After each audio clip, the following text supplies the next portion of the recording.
তো ভাই এক নৌকা মাটি বইতে কত সময় লাগে? 20 মিনিট। তো আপনারা কি সারাদিন চুক্তিতে কাজ করেন নাকি প্রতি নৌকা হিসেবে? তো নৌকা হিসেবে আপনাদেরকে কত করে দেয়? হ্যাঁ হ্যাঁ, এখান থেকে 200 করে। কেন? তো অ্যাভারেজ দিনে কয় নৌকা ভরেন? মানে আনুমানিক একটা ধারণা, যদি 10-12 নৌকা। এই কাজগুলো অনেক আগে মানুষ করতে, কিন্তু এত বছর মানে চোখের সামনে দেখি নাই। না না, এখন আমাদের এদিকে কমে গেছে এই কাজগুলা।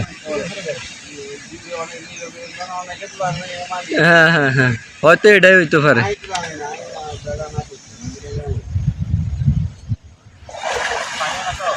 মানে ছোটবেলায় বেশি দেখতাম আর কি,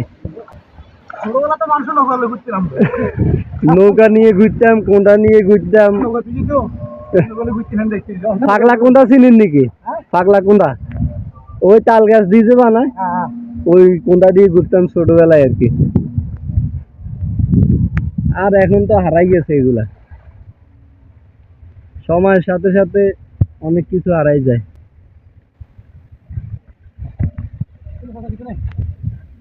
তো বন্ধুরা, আপনারা দেখতে পাচ্ছেন ওনারা খুব সহজে যেন বিশাল বিশাল মাটির চাক উঠাই ফেলায়, কিন্তু আমাদের দ্বারা এটা অসম্ভব।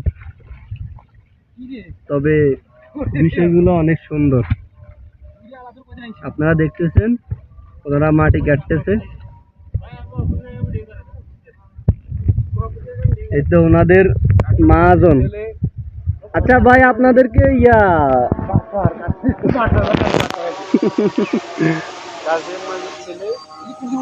আপনাদের কি মাঝি বলা হয় না? না, তো অপমুডে আছে এখন। মাসি নাকি? না না, মাঝি মাঝি।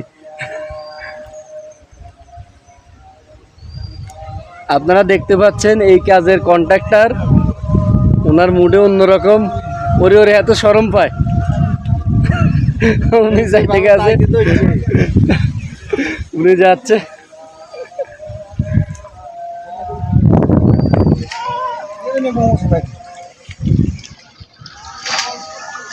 ভাই, আপনাদের বাড়ি কোন জায়গায়?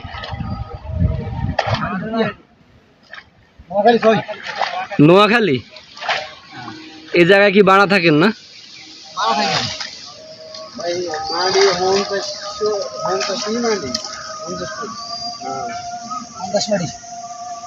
50 ফুট ধরে না নাকি?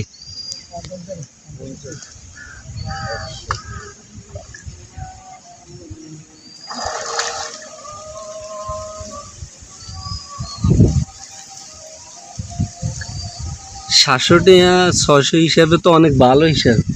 কি টাকে একটা খেতে দুরপুরি জায়গা, এরা দাম দাম করে 4 কিনার দ্বীপ মাটি ফেলা, ইয়ার ফলে মাঝখান খালি চলে যায় 1200-1300। বন্ধুরা, আপনারা দেখতে পাচ্ছেন একটা নৌকা মাটি 600-700 বিক্রি হয়। এই নৌকায় কি আর মাটি ভরবেন নাকি? এই অল্প কয় মিনিটে, 3-4 মিনিটের মধ্যে একটা নৌকা ফুরাফুরি গেছে। না, জুমা আছে, নামাজ পড়বো ওনারা। তো ধন্যবাদ আপনাদেরকে সুন্দর একটা ভিডিও উপহার দেওয়ার জন্য। হাই দিদেন ভাই, হাই দিদেন। বন্ধুরা, আপনারা দেখতে পাচ্ছেন গ্রাম বাংলার চিরায়িত রূপ, আসলেই অনেক সুন্দর। ওনারা এতক্ষণ পর্যন্ত মাটি নৌকায় ভরে এখন নিয়ে যাইতেছে ওনাদের গন্তব্যে। ধন্যবাদ আপনাদেরকে।